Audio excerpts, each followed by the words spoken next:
बिस्मिल्लाह, अल्हम्दुलिल्लाह, अस्सलातु वस्सलामु अला रसूलिल्लाह। अस्सलामु अलैकुम वरहमतुल्लाहि वबरकातुहू। हमारा आज का मौजू है इख्तिलास। और रौम और इख्तिलास में कुछ मुश्तरका खुसूसियात की वजह से अक्सर औकात इख्तिलास को रौम के साथ मिला दिया जाता है। तो बेहतर ये है कि जब हम रौम के मुतल्लिक डिस्कशन कर रहे हैं, वहीं पर हम इख्तिलास के कायदा को भी समझने की कोशिश करें। और तजवीद के उसूलों में इख्तिलास ये है कि जब एक क़ारी अपनी तिलावत करने के दौरान हर्फ की हरकत या उसकी तश्कील के वक्त को मुख्तसर कर देता है, यानी जितना वक्त उसके तिलावत के लिए दरकार है वो उस हरकत का पूरा वक्त नहीं देता, बल्कि उसको कुछ मुख्तसर कर देता है। और कुछ उलमाए कराम के मुताबिक उस हरकत या तश्कील का जो वक्त तिलावत में बाकी रह गया है वो 2/3 होता है, और 1/3 हिस्सा तिलावत से निकल जाता है। यानी हर्फ की हरकत का जो हिस्सा तिलावत में बाकी रह जाता है वो ज्यादा है उस हिस्से की निस्बत जो तिलावत से निकाल दिया गया है। और किसी हर्फ की हरकत या उसकी तश्कील का जितना हिस्सा तिलावत में दरकार है, अगर क़ारी उतना हिस्सा उस हरकत को नहीं देता तो इसी को इख्तिलास कहा जाता है। तो रौम और इख्तिलास में मुश्तरक बात यह है कि ये दोनों हर्फ की हरकत को तकसीम करते हैं, यानी उसमें से कुछ हिस्सा तिलावत से निकल जाता है और कुछ हिस्सा रह जाता है। और यहाँ पर इस टेबल की मदद से हम रौम और इख्तिलास के फर्क को समझने की कोशिश करते हैं। वैसे तो रौम और इख्तिलास दोनों ही हर्फ की हरकत को तकसीम कर रहे हैं, लेकिन रौम में हर्फ की हरकत या उसकी तश्कील का 1/3 हिस्सा बाकी रहता है, यानी जो हिस्सा तिलावत में बाकी रह जाता है वो इससे कम होता है जो कि तिलावत से निकल जाता है। जबकि इख्तिलास में जो हिस्सा तिलावत में बाकी रह जाता है वो हर्फ की तश्कील का 2/3 हिस्सा होता है। तो किरात में जो हिस्सा बाकी रह जाता है वो ज्यादा होता है उस हिस्से की निस्बत जो निकल जाता है। और रौम की इजाजत सिर्फ लफ्ज के आखिर में रुकने के वक्त है, जबकि इख्तिलास ये जरूरी नहीं है कि सिर्फ लफ्ज के आखिर में रुकने पर ही हो।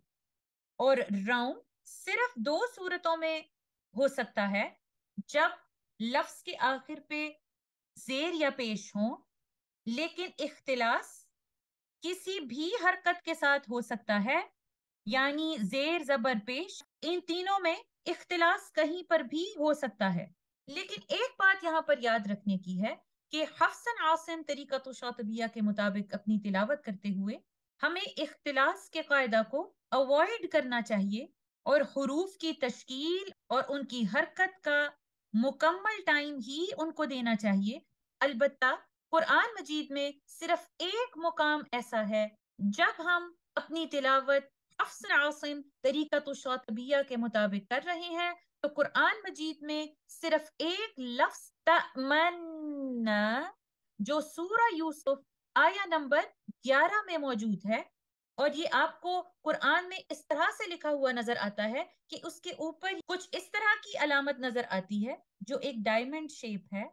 तो इस लफ्ज के अलावा कुरान मजीद में हफ्सन आसिम तरीक़त शातिबिया के साथ पढ़ते हुए हम किसी और जगह पर इख्तिलास के कायदा को अप्लाई नहीं करते। हाँ, अलबत्ता इस लफ्ज को पढ़ने में भी 2 तरीके हैं, और आइए अब हम इन दोनों तरीकों को देखते हैं। तो पहली बात तो ये जान लीजिए कि ये लफ्ज तमन्ना ओरिजिनली इस तरह से है, तमन्ना, यानी ये यहाँ पर 2 नून है। एक नून जो कि पहला वाला है गम्मा या पेश के साथ है, और दूसरा वाला नून जबर या फतहा के साथ है। तो इस लफ्ज को पढ़ने के हफ्सन आसिम तरीक़त शातिबिया के मुताबिक 2 तरीके हैं।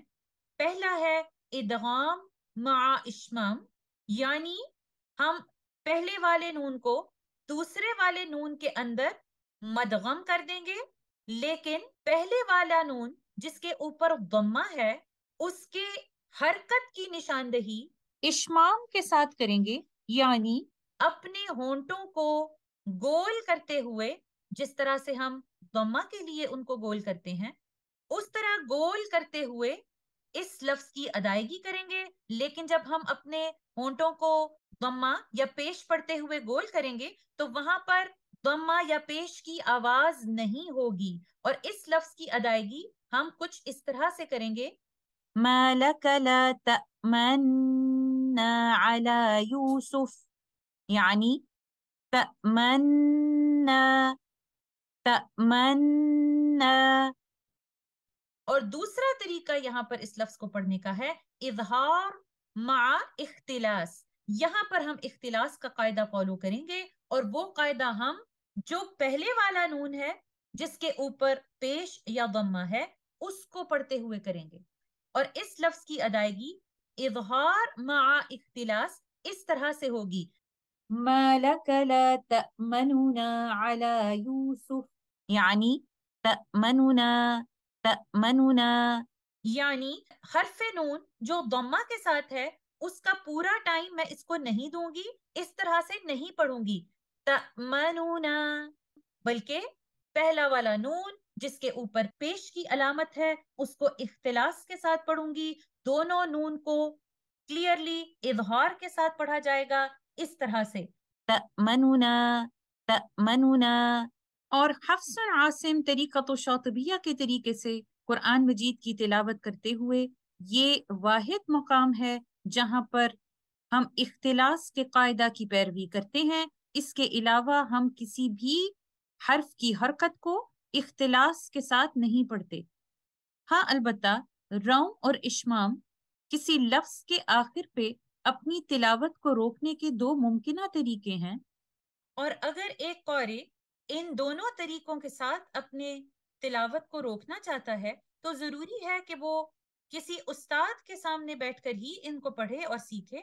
और ज्यादातर जब किसी क़ारी ने हफ्स और आसिम की किरात में इजाजा लेना हो तो वहां पर उस्ताद अपने शागिर्द को टेस्ट करने की गर्ज से ये पूछ सकता है कि इस लफ्ज के आखिर में हम इश्माम या रौम के साथ किस तरह से रुकेंगे, या आया यहाँ पर इश्माम या रौम का कायदा अप्लाई होता है या नहीं होता।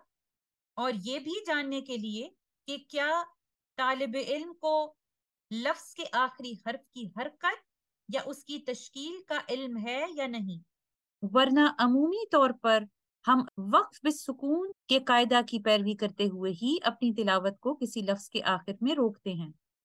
अल्हम्दुलिल्लाह, आज हमने स्ट्रॉन्ग एंडिंग से मुतल्लिक इस आखिरी मौजू को भी कवर कर लिया है। मैं उम्मीद करती हूँ कि ये टॉपिक आपको क्लियर है। जज़ाकुमुल्लाहु खैरन। अस्सलामु अलैकुम व रहमतुल्लाहि व बरकातुहू।